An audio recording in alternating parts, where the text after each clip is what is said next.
You don't need to drop your shield. You don't need to lay down your blankie. But maybe, just maybe it's time to turn off the full body cloaking device that you've been wearing, keeping you, quote unquote, safe from the world, when in truth, all it's do all it's doing is keeping you in hiding. Maybe it's time to share your message, maybe even still just peeked behind the shield, but maybe it's time to not do it screaming from under the table. What do you think? Want to talk about that today? Hi, my name's Steve Kidd. I am a third generation minister, international best-selling author of 39 books and counting. I help folks write, publish, market their books to bestseller, and everything that goes beyond that. I've had the amazing privilege over the last 40 years to work with over 5,000 people on their books, but more importantly, and more clearly, on their messaging, on who they are, on getting truly clear on who you are, who you're meant to serve, and what of all the things you could do for them, you really should do for them to help them be able to live the life that they were destined and born to live in. And I really do hope that you'll join with me today as we really take a deep look into that shield that you wear and how protectively wonderful it is, as well as the cloak that we put around us, and how we can maybe turn that cloaking device off. Now, for those of you that aren't big Star Trek geeky fans, let me explain to you. The cloaking device is something that makes the ship invisible. Starting to feel normal to you now? Starting to be able to really be like, oh yeah, I do have that cloaking device, and I'm not letting it go. And that's okay too. If you're at that place where you're feeling like, hey, I really don't want to let my cloaking device go. I really like the safety and the protection for it. I get that. I do. I understand. And I'm not in any way trying to push you further than what you're capable of doing and going right now. But I am going to be here to encourage you to take another step. So yesterday, and I'm going to bring up my little mask here again. I didn't make the picture that I was talking about making. I should still probably do it. Yesterday, we were kind of in this stage, right? Just eyes peeking out from beneath the blankie. It's got to be, you can see my neck. So it's, but behind our blankie, right, we were hiding. But we were willing to just peek our eyes out. Let people see your bright, shiny, beautiful eyes and feel your presence just a little. Okay? Because we talked about on Sunday, we talked about how valuable that security blankie is, how much you really probably do, even still, right now, today, need the shield and even some of the armor that you wear. Unfortunately, the armor is designed, and really even the security blanket is, its intention is to help you show up in the world, help you go out and fight the fight. Okay, so we talked on Sunday about being up in the bed, covers over our head, hidden and safe from the monsters under the bed or the monsters in the closet, from the dark that was encroaching in upon us.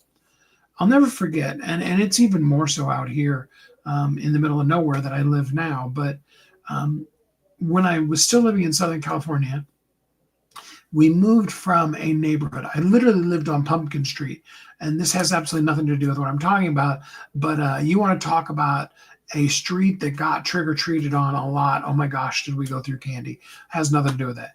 But it was in a neighborhood, one of those, it was actually literally a gated community, and we had neighbors on both sides and blah, blah, blah. And so there's that typical suburban light that you're used to. And, for the most part, for the last 20 plus years of my life, probably more like 30 plus years of my life, I had lived in environments that were fairly suburban like that. And so when we moved out a little bit further out in the country. We weren't real way out in the country, but we had some property, and there weren't street lights out on the road that we particularly lived on. It was really interesting when the first time I was there home by myself and it got dark outside, because it got really dark outside. And I had forgotten just how dark can be. Now, when I lived in South Dakota, I lived there my senior year of high school and then moved back there about a year and a half later and was there for another 6 or 9 months. And at that point, I was actually working a job where I was driving a lot in the evenings. And it's interesting because darkness, that kind of dark, and I'm not talking about the evil kind of darkness, but I'm just talking about the lack of light, is really interesting. And we've had that in our own lives, right? And we've been in those dark places. And so turning that light switch on, having the porch light that makes us feel safe, even having things like motion detectors, which are great, except for the fact that they're also triggered by, the raccoons and the squirrels and, whatever other creatures going by, and it flips on, they're like, oh, who's here, right? It's the difference between being in a suburban area and in a more rural area. And there's some really great parts to that safety of the darkness, but there's also some really spooky parts about it. And I bring all that up because I want you to feel seen. I want you to really understand that I totally get why we both, okay, and I'm not picking on you at all because I've been there way too many times. We're in the bed, covers over our head, afraid of the dark, and we're in that posture to protect ourselves. And for most of us, that's not where we live. Okay. I mean, there are those times when we're at the end of ourself and we absolutely must do, just hide in the bed. But, I know you, I see you, and you, just like me, we get up and I always say, I'm a Tigger, I bounce. And even in the times when it feels like the springs are broken in my tail, I still bounce back from those moments. And I know you do too. I know that you do get up out of the bed. But often we've created a new way of existing in the world because of the scary darknesses, right? Because of being home alone, maybe even literally. Worse yet, being home with people who scare us worse than the dark ever did, or being in abusive relationships or those kind of things. We've gone through some things. And now when we pick up our blankie for that safety and security, hey, Shannon, glad to have you here with us. So good to see you. Thanks for coming on live. When we pick up that blankie and we hold on to it as something to remind us and make us feel safe, okay, we don't then stay in the bed covers over our head. Now, don't get me wrong. There have been times when we've both held onto our blankie really tight and had the covers over our head and been, just kind of shaking and shivering, right? We've all been in that space. Emotionally, really, it could be both literal or figurative, depending on the things you've been through in life. But we get up. We may take the blankie with us, and we create this type of process in our lives where we begin to dress differently. And now the clothes that the world sees they may look exactly the same. Sometimes they're even, I hate to use the word sexier because that's not really what I'm thinking, but they are no less, if not more, elegant in what we do, right? But there's a difference inside of us. And we know it when we're getting dressed. Whether you're in a swimming suit of any sort, full body bikini, men just wearing briefs, whatever, or we're, dressed head to tail, fully clothed, dressier or more refined may have been the word I was looking for, yes. But there's a difference in the way we approach it, because now whatever we're wearing along with that is a whole lot of unseen by the rest of the world armor that we put on. And I know you know what I mean. And it's not a spirit, it's not a biblical kind of, put on the helmet of salvation and the shoes of peace and blah, blah, blah. It's not any of that kind of thing. I'm talking about the emotional, spiritual, ritualistic, almost even preparation that we do to be able to face the world. And it's armor. That's what it really is. We hold back parts of ourselves. We learn how to be able to show up in a situation in a certain way.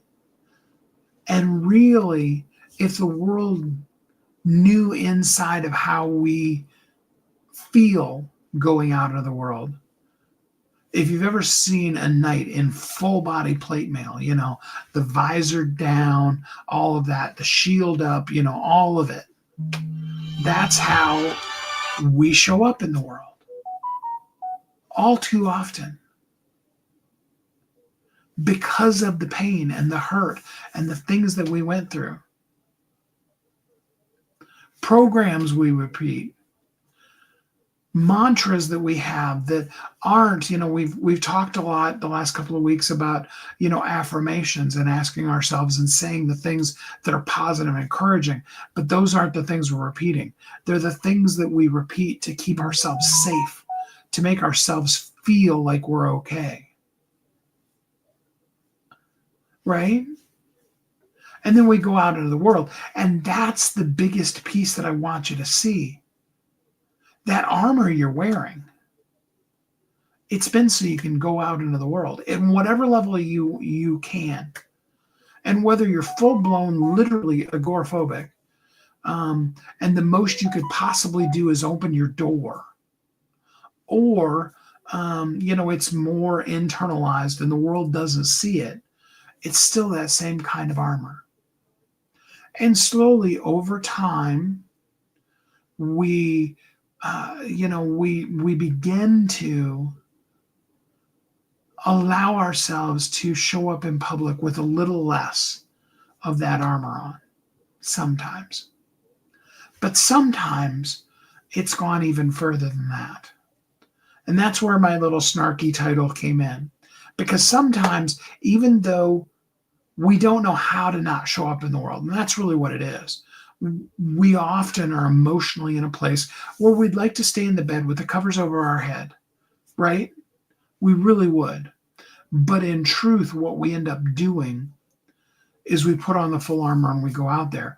And then, because we still feel exposed, what we do is we install a cloaking device so that we can be out in the world, do the things we have to do, whether it be something as simple as going to the grocery store or as advanced as going to a networking meeting or whatever. And that's not to say that we aren't saying words, but we do it in such a way that we're, nothing to see here. It's kind of like if I put my hand in front of the camera right now, right? We keep ourselves hidden in that way. And that cloaking device, it served us too, because then we began to start feeling comfortable moving around in the world.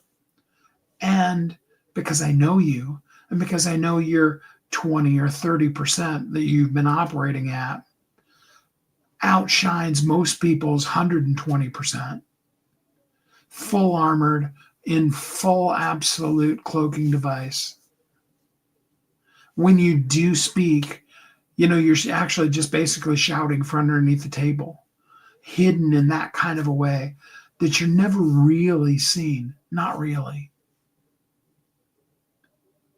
And don't feel picked on, please, because I don't intend to at all. But what I do want you to see is how well you're showing up and how much you're not. Because I know what you really want to be is visible and valuable and in demand and making an impact. And it's hard to do it when you're chinking around, clunking around, and all that heavy armor. It's even harder to do when you're fully cloaked. You've got a cloak of invisibility on you, and nobody can really see you. Not really. Forget about vulnerable and valuable. Just something as simple as, me saying, hey, pick up the phone and say, hi, my name is, and what I do is. That's a big leap for you. Maybe even more than what you can do, because there's too much vulnerability in that. And to just go live like what I'm doing right now and really, truly just show up and just let it all be out there. Just, this is who I am. That's terrifying. I get it. I understand. So let's compromise. Don't take off the armor. Don't take off any of it. In fact, hold your shield up. Boom. Anything that comes your way, the shield is going to catch all of it. All right. You're safe. Okay. I was debating. Yeah. Maybe you even bring on a personal assistant, or already have, and they're your armor bearer. They carry the great big giant tower shield, which, for those of you that aren't big geeks like I am, a tower shield needs to be carried by a second person because it's as tall as your whole body. And that person walks around with the shield. And if necessary, both of you can hide behind a tower shield. And you could both be safe. But your armor bearer carries that around, and they carry, your extra sword, and they carry your spear, and they carry, the extra arrows and all that kind of stuff. And they're just handing them to you, fully armored out. So keep the armor up, keep keep your full tower shield. All right. I'm not asking you to go anywhere beyond any of that yet. We'll get there. Maybe we will. I believe in you. But what I am asking you to do is remove the cloak of invisibility. To take off your cloaking device, turn it off, just switch it off. Hi, here I am. See all my armor? You don't even have to tell people you're armored. You can still just feel it internally. And show up. Like, really show up. Not you're out in the middle of the crowd doing the thing and managing to be completely invisible in the middle of everybody. Completely invisible while you're the one standing up on stage leading the meeting. Now, how are you going to do that? And here's the terrifying part. That's why you're going to keep your shield up, okay? Share one thing today that you don't normally share with people.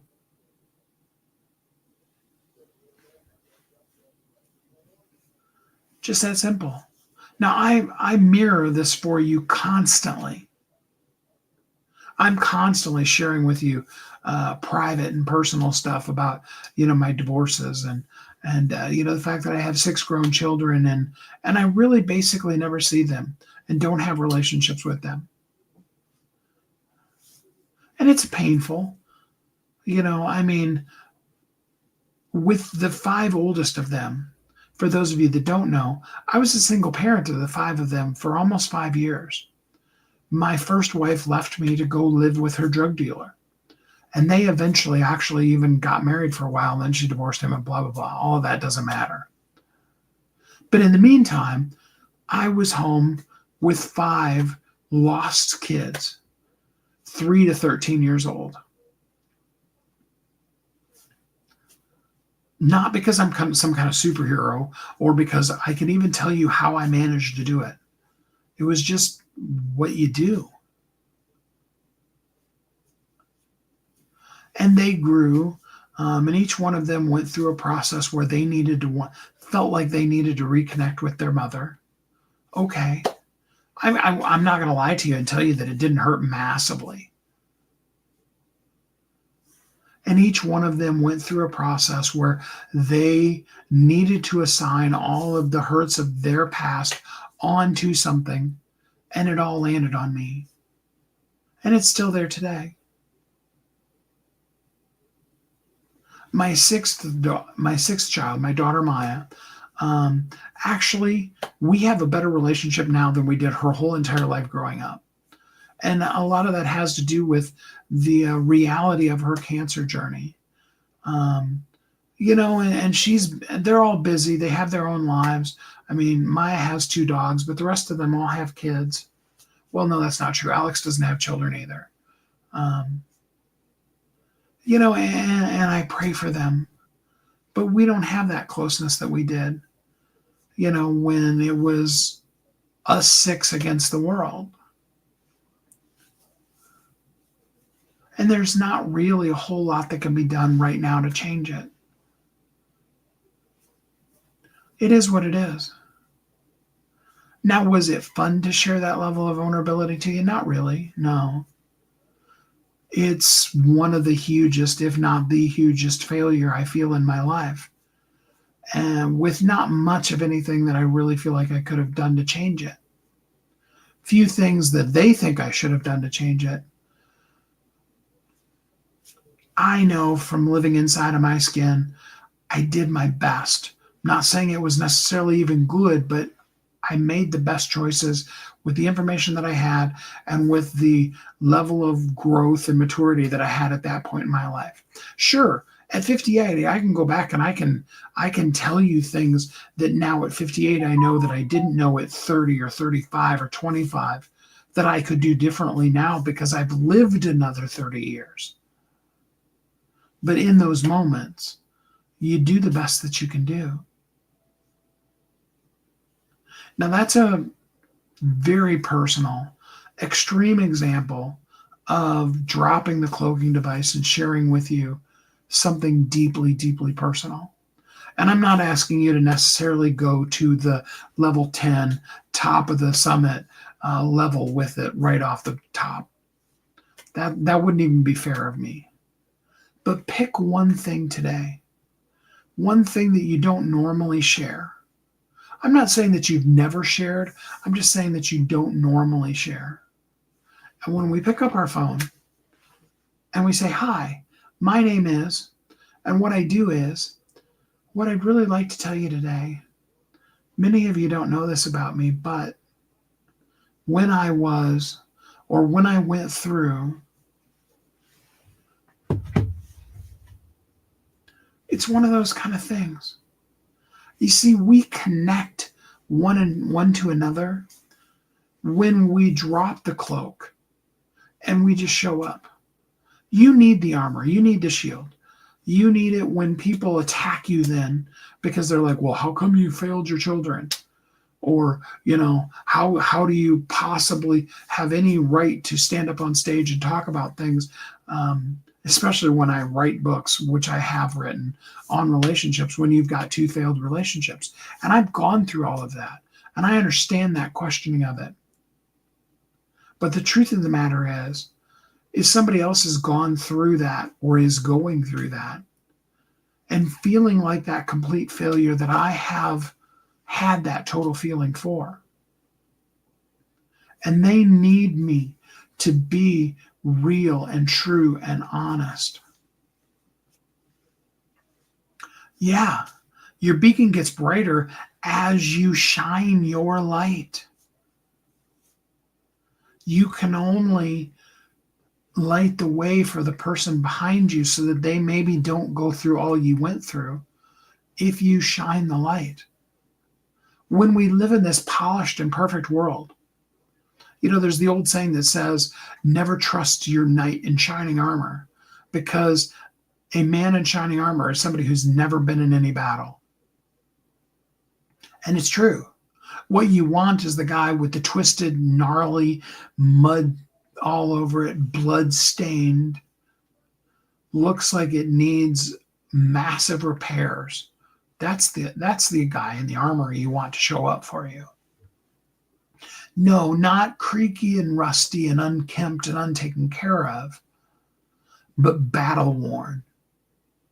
Because when you go into battle with somebody, and I don't care whether it's a relationship that, in other words, a romantic relationship, or it's a business partner, or even a friendship, you want to go into battle with the people who have the sword that shows that they know how to swing it and they've used it, that has the shield, that has the dings in it because they've protected themselves from people shooting stuff at them, that has the nicks and the cuts and the dings in the armor and some blood on it, both their blood as well as the blood of those that they've vanquished. And I know those are, graphically detailed, geeky kind of things, but you need to think about it that way because that's who we want to stand side to side with in the war. The last thing you'd want to do when you're going to stand toe to toe with an enemy is stand next to the person who bolts and runs away and goes the other direction and leaves you there by themselves. Who, if we had looked at the armor, we could have seen, hey, this guy's got that beautifully, wonderfully shiny, polished armor. Look how amazingly wonderful it looks. And they galloped in on their white horse. And the horse looks like it came straight out of, the Lipizzaner stallions arena where they're just prancing around. Versus being a little lathery, a little worn, got that flame in their eye, that kind of little crazed, wild look. Anybody that's ever seen a war horse versus, just a show horse, there's a difference. They've seen some stuff. And they're ready to throw down too. That's what you want. And if that's what we want, that's who we need to show up and be. So don't drop the shield. Don't let it go. But do spend the time today to take down the cloak, just a little bit even. Just peek up over the top of the cloak if that's all you can do. And share something because somebody's waiting on you. Somebody needs you to show up and say, hey, I don't have this all figured out. I'm not perfect. But I've been through this, and I'm here to go through it with you too. I want that for you. I would love for you to have and experience that. And if you're feeling a little bit cautious, terrified, that's where I come in. I'm here to help you be able to drop that cloak in a way that you don't just get zapped in the face, but where you can be clear and powerful and show up with some clarity that allows you to reach the people you're meant to reach with the shield up that keeps you safe from the idiots that are going to say, well, I can't believe you did that. First of all, they don't matter. And second of all, there are some skills we can teach you to be able to keep yourself safe while also being seen. If you want to be safe and seen, drop the word safe and seen. If you just need generally clarity, absolutely, drop the word clarity. If you need a community that is totally safe, come in and join us in the Visibility Amplifier community. Go to visibilityamplifier.com. We would love to have you here. That's even a place where we'll let you practice. If you need some place where you can drop that cloak, but you're a little afraid of doing it in the full world, do it in our community. We'll protect you. We will attack the other people if somebody would. I know everybody that's in that group. But, as the group grows, if somebody attacked you, we would attack them for you. You don't even have to worry about defending yourself. We got you. That's the kind of community and the movement that we want to build together. And I invite you to be a part of that. So come join us, visibilityamplifier.com. And if you're ready to just drop the cloak, even just a little bit, let's work together. Let's get you clear. Drop the word clarity in the comments or send me a DM. And let's really get you seen and heard so that you can be visible and valuable in a way that's safe but empowering, because you've got a message that needs to be shared and somebody's waiting on you. Thanks for doing it.